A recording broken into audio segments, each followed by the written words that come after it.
peux pas revenir, j'ai commis trop de péchés, Dieu va jamais me pardonner. Mais tu comprends pas, c'est pas Shaitan, c'est moi.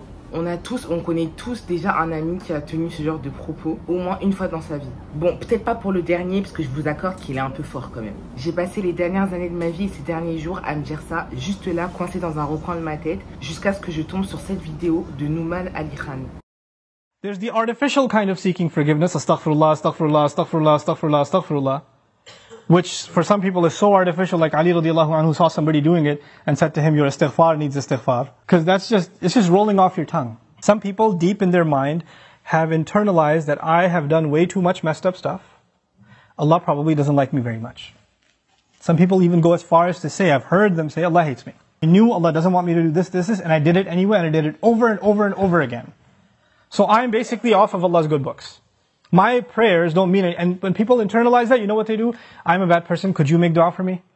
There's a seeking of forgiveness by the tongue, and there's a seeking of forgiveness by the heart. Human beings tend to be defensive. If I criticize you for something, hey, I saw you said that. Why did you say that? I didn't mean it like that. You don't understand what I was going through. Excuse me. You don't even understand the whole story. Hey, I noticed that you did this. You get defensive immediately. بَلِ الْإِنسَانُ عَلَى نَفْسِهِ بَصِيرًا وَلَوْ أَلْقَى مَعَاذِيرًا. Human beings have good view of themselves, but they make lots of excuses. They keep throwing excuses. If you're going to seek Allah's forgiveness, you have to find a time, you speak to Allah, and you genuinely admit to Him what you've done wrong and don't make excuses. It's really hard to do that. Because even when you stand in the mirror, you lie to yourself. You tell yourself, I'm not that bad. I have reasons for what I did. I have justification. I've been through a lot. But when you're going to come in front of Allah, you have to forget about justifying. Because all of your justifications, He knows them already. You need to come to Him openly, without any filters, without any hesitation, with no guard, with no shame. You're embarrassed to even admit this to anyone until you completely, openly admit to Allah how messed up you've been and how you've messed up. Completely openly. And as you do it, let me tell you, as you start verbalizing those things, I would be hard-pressed to think tears are not going to roll down your eyes. It's impossible for a human being to open up so vulnerable before Allah, before anyone, and especially Allah, to open up so much and then not believe, not have tears roll down their eyes. Because it's a moment of weakness.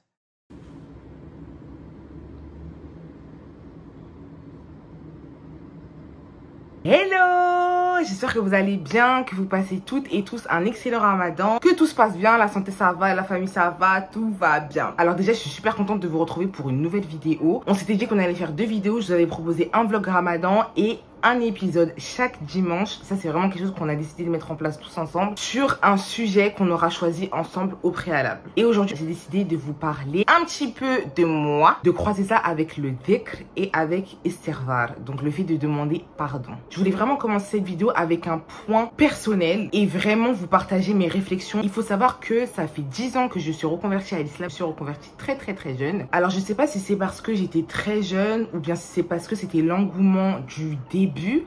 Mais je sais que pour beaucoup de reconvertis, quand on commence dans la religion, on veut tout faire. On veut tout faire parce qu'on découvre quelque chose de nouveau. Et au plus on se documente sur la religion, et au plus on trouve que c'est vraiment magnifique et qu'on se dit mais j'ai vraiment fait le bon choix. Et au plus on a envie de tout faire à la lettre sans forcément essayer d'étaler ces choses-là sur le temps. On va dire que c'est un peu le début de l'euphorie, surtout quand tu es très jeune et que tu assimiles certaines choses hyper rapidement dans ton cerveau. Et peu à peu j'ai commencé à tomber dans l'apprentissage sévère de la religion. Alors je vais m'expliquer, attention, c'est pas ce que vous croyez. J'ai commencé en fait à tomber dans un side de la religion très strict et très catégorique, jusqu'à en oublier les côtés très doux et les côtés très bienfaisants de la religion. Je me concentrais que sur les interdits, je me concentrais que sur la punition, je me concentrais que sur les châtiments. Tous les sujets de religion auxquels je m'intéressais étaient forcément connotés soit à la peur, soit au châtiment. Ce qui fait que petit à petit, au fur et à mesure, j'ai commencé à avoir une vision altérée de Dieu. Je remarque que quelques années après, parce que bon, comme je vous ai dit, hein, je me suis convertie très tôt, très jeune.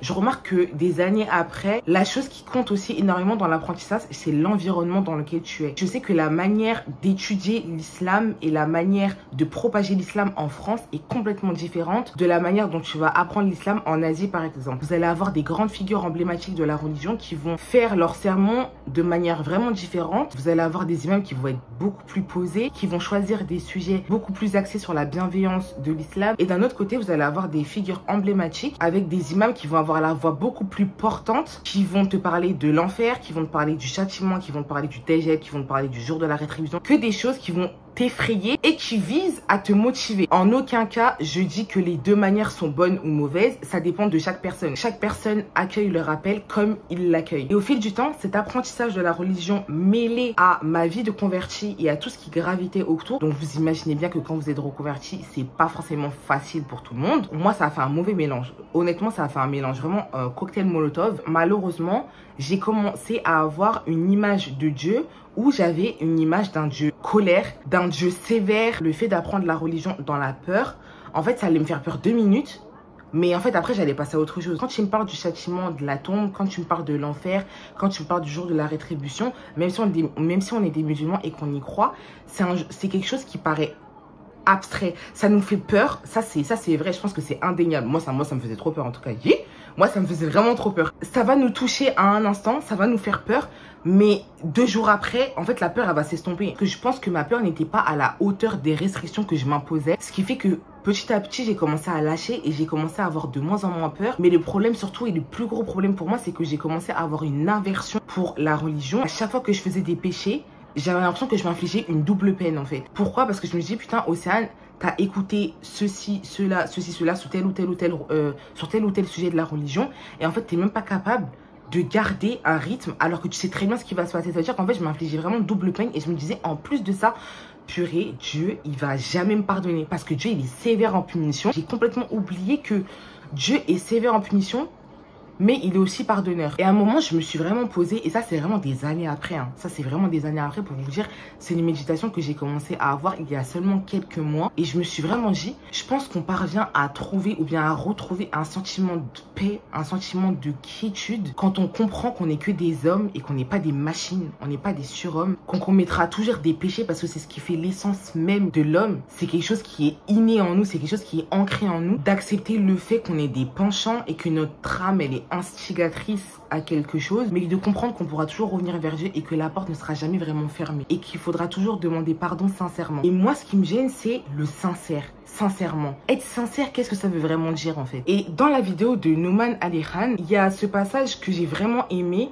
C'est le moment où il parle de faire du dhikr. J'ai compris que lorsque tu fais du dhikr et que tu demandes pardon à Dieu, astaghfirullah, astaghfirullah, astaghfirullah, comme il dit, en fait, c'est un dhikr de langue. C'est un dhikr qui est cérébral. Faire pour faire. Cette vidéo-là, dites-vous que je suis tombée dessus il y a 3 jours. Alors que ça fait 10 ans que je suis convertie. Et je suis tombée sur cette vidéo il y a 3 jours. Je me suis posée, j'ai médité, j'ai dit, attends. Au fond de moi, il n'y a rien qui se passe, en fait. Il n'y a rien qui s'anime, il n'y a rien qui tremble, il n'y a rien du tout, en fait. Je me suis fait une petite réflexion perso. La sincérité, moi, c'est quelque chose qu'on m'a beaucoup répété. Océane, il faut que tu demandes pardon sincèrement. Océane, il faut que tu reviennes vers Dieu sincèrement. Ouais, mais ça, il faut que tu le fasses sincèrement, sinon ça marche pas. Mais en fait, la sincérité, c'est pas un bouton sur lequel tu appuies dans ton cerveau et qui s'active, en fait. La sincérité, c'est beaucoup plus profond. Et c'est tellement compliqué de dire à quelqu'un d'être sincère envers soi-même et d'être surtout sincère envers Dieu et envers sa religion. Quand t'as un cœur mort à l'intérieur, en fait, quand t'as un cœur qui est inerte, tu te dis, je suis beaucoup trop loin, mon cœur il est beaucoup trop inerte pour que tu me parles de sujets comme la sincérité, en fait. Et parfois, c'est tellement compliqué d'entendre ça de la bouche de tes proches ou bien voilà, de gens avec qui tu converses au sujet de la religion, d'entendre, ouais, mais il faut que tu sois sincère. Et de lancer ça comme si c'est quelque chose de très simple, ils pourront jamais vraiment comprendre à quel point t'es en souffrance au fond de toi. Et quand j'entends ces personnes-là me parler, tu sais, je les regarde, je les écoute et dans ma tête, je suis en train de me dire, mais que reste-t-il de ce cœur dont ils me parlent, en fait? Mais que reste-t-il de ce cœur dont il me parle? Est-ce que j'ai un cœur encore là même? Est-ce que à ce moment-là précis, j'ai encore un cœur là carrément? Et en fait, les personnes qui reçoivent cette phrase, parfois elles peuvent se sentir encore plus lésées. Et moi, je sais que ça a été mon cas. Je tends à croire que pour faire certaines choses avec le cœur et avec la sincérité, je pense qu'il faut prendre 2, 3, 4, 5, même 10 steps back en fait. Essayer de revenir à la source, se poser. Dieu sait qui? Comment Dieu il m'estime? Pourquoi est-ce qu'il veut que je revienne vers lui? Si j'ai l'idée même de demander pardon, est-ce que là c'est pas déjà un début de sincérité? Est-ce que le fait de se sentir mal au point de ne pas oser revenir vers Dieu n'est pas un début de sincérité? Si je me sens mal, c'est que finalement mon cœur il est peut-être pas entièrement mort en fait. Le fait qu'on ait déjà l'idée dans la tête, c'est que je pense que ça peut être un début de rédemption, un petit début de sincérité. Si on arrive à lui parler sans filtre, à se confier, à avouer, alors peut-être que nos cœurs morts retrouveront ne serait-ce qu'une petite brise de vie. En tout cas, c'est ce que je me souhaite et c'est ce que je nous souhaite. Voilà, c'est la fin de cette vidéo. En espérant qu'elle vous ait plu. Again, je vous souhaite un excellent ramadan à vous, à votre famille. Prenez soin de vous, prenez soin de votre santé mentale. Comme d'habitude, n'hésitez pas à liker, commenter, partager. Des grosses bises. Je vous embrasse. Bye!